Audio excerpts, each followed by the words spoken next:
హీరోయిన్గా రాణించాలి, మంచి క్రేజ్ తెచ్చుకోవాలి, స్టార్ హీరోల సినిమాల్లో నటించాలి అని చాలామంది ఎన్నో ఆశలతో ఇండస్ట్రీలోకి అడుగు పెడుతుంటారు. అయితే అందరికీ అదృష్టం కలిసి రాదు. అలా కనుమరుగైన హీరోయిన్లు చాలామంది ఉన్నారు.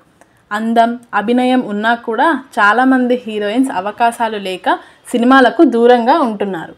కొంతమంది సినిమాలు మానేసి బిజినెస్లోకి అడుగు పెడుతున్నారు. మరికొంతమంది మాత్రం పెళ్లి చేసుకొని సినిమాలకు దూరం అవుతుంటారు.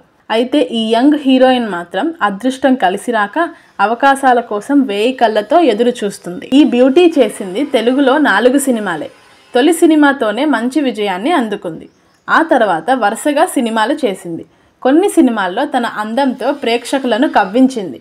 కానీ చేసిన సినిమాల్లో మొదటి సినిమా తప్ప మిగిలినవన్నీ ఫ్లాప్ అయ్యాయి. దాంతో ఆమె తెలుగు సినిమాలకు పూర్తిగా దూరమైంది. ఇతర భాషల్లో సినిమాలు చేస్తుంది, కానీ అక్కడ కూడా స్టార్గా ఎదగలేకపోయింది. ఆమె ఎవరో తెలుసా? లవ్లీ సినిమా గుర్తుందా? ఆది సాయి కుమార్ హీరోగా నటించిన ఈ సినిమాకు బిఏ జయ దర్శకత్వం వహించారు. ఈ సినిమా మంచి విజయాన్ని అందుకుంది. ఈ సినిమాలో హీరోయిన్గా నటించింది శాన్వి శ్రీవాస్తవ్. తొలి సినిమాతోనే తన క్యూట్ పర్ఫార్మెన్స్తో కవ్వించింది. ఆ తర్వాత ఈ బ్యూటీకి వరుస ఆఫర్స్ వచ్చాయి. సుశాంత్ అడ్డా, మంచు విష్ణు రౌడీ, మరోసారి ఆదితో ప్యార్ మే పడిపోయానే సినిమాల్లో నటించింది. కానీ అవేవి వర్కౌట్ కాలేదు.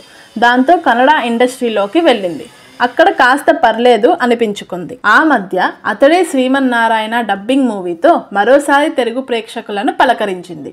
ఆ సమయంలో శాన్వి మాట్లాడుతూ తెలుగులో అవకాశాలు రావడం లేదు అని కన్నీళ్లు పెట్టుకుంది.